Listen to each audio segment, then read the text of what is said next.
में कर्म संन्यास अथवा ऐषणात्रिय के त्याग द्वारा संपूर्ण प्राणियों को अभय दान रूप सच्चा संन्यास हूँ। अभय के साधनों में आत्म स्वरूप का अनुसंधान हूँ। अभिप्राय गोपन के साधनों में मधुर वचन एवं मौन हूँ और स्त्री पुरुष के जोड़ों में प्रजापति हूँ, जिनके शरीर दो भागों से पुरुष और स्त्री का पहला जोड़ा पैदा हुआ। सदा सावधान रहकर जागने वालों में सम्मत काल हूँ। ऋतुओं में वसंत, महीनों में मार्गशीर्ष और नक्षत्रों में अभिजित नक्षत्र हूँ। मैं युगों में सत्य युग, विवेकियों में महर्षि देवल और असित व्यासों में कृष्ण द्वैपायन व्यास तथा कवियों में मनुष्य शुक्राचार्य हूँ।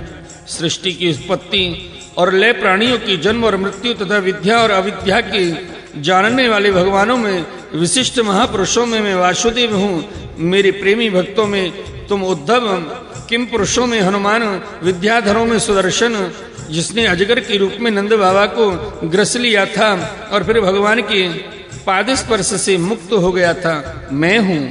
रत्नों में पद्मराग, लाल सुंदर वस्तुओं में कमल की कली, तृणों में कुश और हवस्यों में गाय का घी हूँ।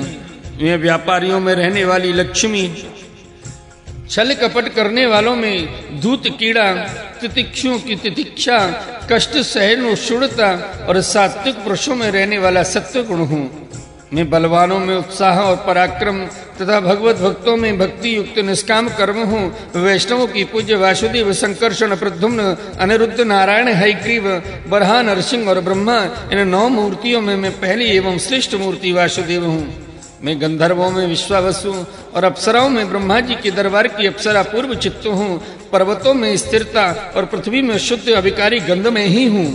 मैं जल में रस, तेजस्वी में परम तेजस्वी अग्नि, सूर्य, चंद्र और तारों में प्रभा तथा आकाश में उसका एकमात्र गुण शब्द हूँ। हे उद्धव जी, मैं ब्राह्मण भक्तों में बलि, वीरों में अर्जुन, प्राणियों में उनकी उत्पत्ति, स्थिति और प्रलय हूँ। मैं ही पैरों में चलने की शक्ति, वाणी में बोलने की शक्ति, वायु में मल त्याग की शक्ति, हाथों में पकड़ने की शक्ति, जनन इंद्रियों में आनंदोपभोग की शक्ति हूँ।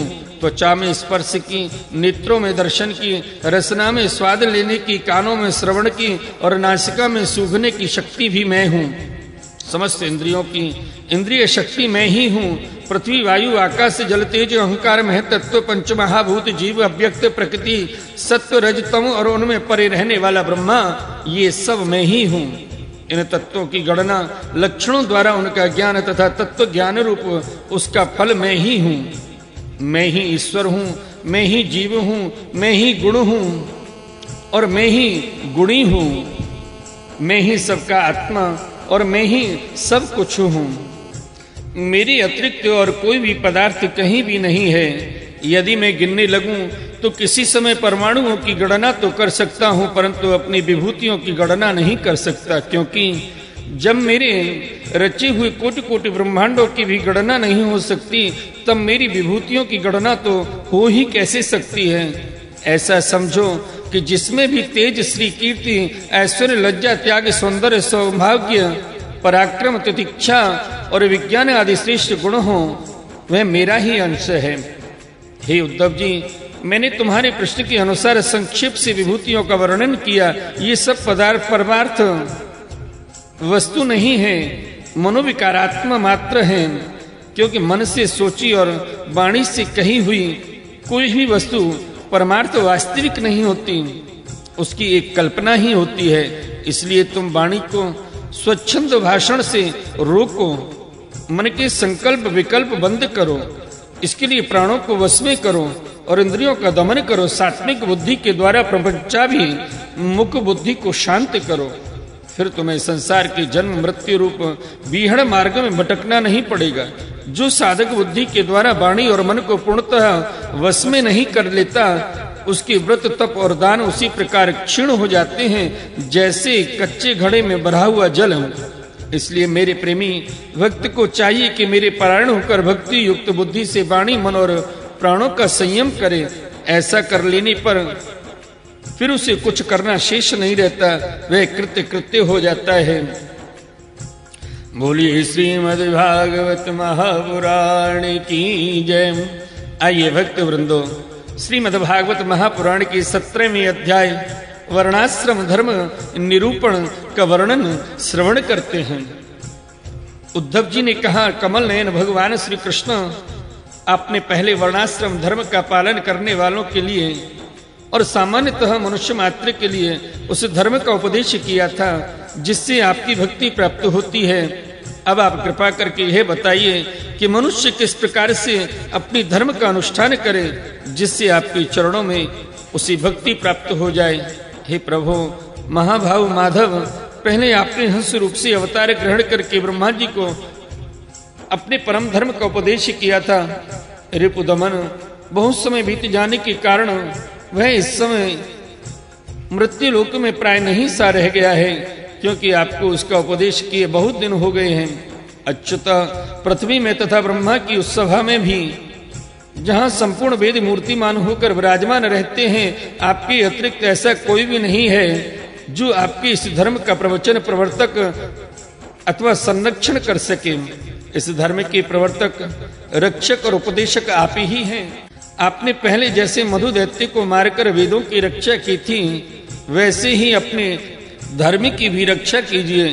स्वयं प्रकाश परमात्मा जब आप पृथ्वी तल से अपनी लीला संवरण कर लेंगे, तब तो इस धर्म का लोप ही हो जाएगा, तो फिर उसे कौन बताएगा।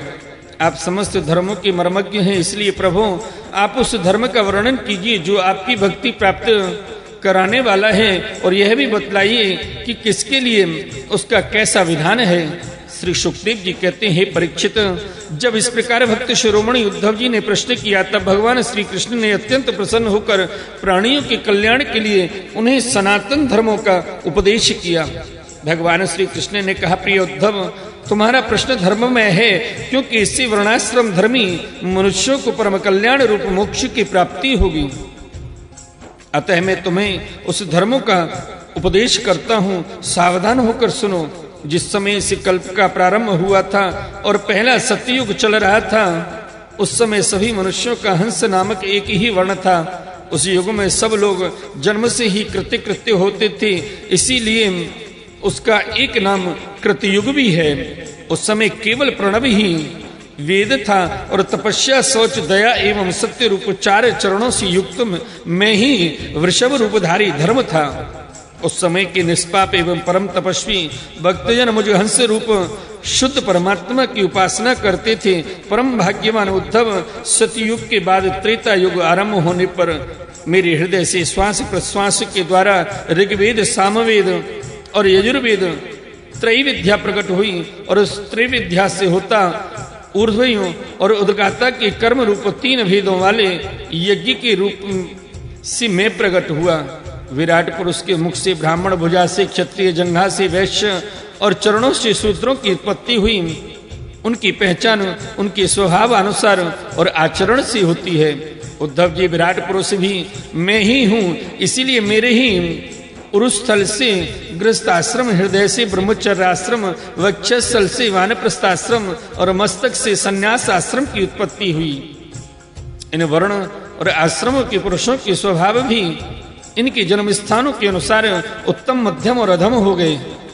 अर्थात उत्तम स्थानों से उत्पन्न होने वाले वर्ण और आश्रमों के स्वभाव उत्तम और अधम स्थानों से उत्पन्न होने वालों के अधम हुए। समदमत बच्चा, पवित्रता, संतोष, क्षमाशीलता, सीधापन, मेरी भक्ति, दया और सत्य, ये ब्राह्मण वर्ण के स्वभाव हैं। तेज, बल, धैर्य, वीरता, सहनशीलता, उदारता, उद्योगशीलता, स्थिरता, ब्राह्मण भक्ति और ऐश्वर्य, ये क्षत्रिय वर्ण के स्वभाव हैं। आसक्तिता, दानशीलता, दम्भहीनता, ब्राह्मणों की सेवा करना और धन संचय से संतुष्ट होना, ये वैश्य वर्ण के स्वभाव हैं। ब्राह्मण, गौ और देवताओं की निष्कपट भाव से सेवा करना और उसी से जो कुछ मिल जाए उससे संतुष्ट रहना, ये शूद्र वर्ण के स्वभाव हैं। अपवित्रता, झूठ बोलना, चोरी करना, ईश्वर परलोक की परवाह न करना, झूठ मूठ, झगड़ा और काम, क्रोध एवं तृष्णा के बस में रहना, ये अंत्यजों के स्वभाव हैं। उद्धव जी, चारों वर्ण और चारों आश्रमों के लिए साधारण धर्म यह है कि मन, वाणी और शरीर से किसी भी की हिंसा ना करे, सत्य पर दृढ़ रहे, चोरी ना करे, काम, क्रोध तथा लोभ से बचे, जिन कामों के करने से समस्त प्राणियों की प्रसन्नता और उनका भला हो वही करे।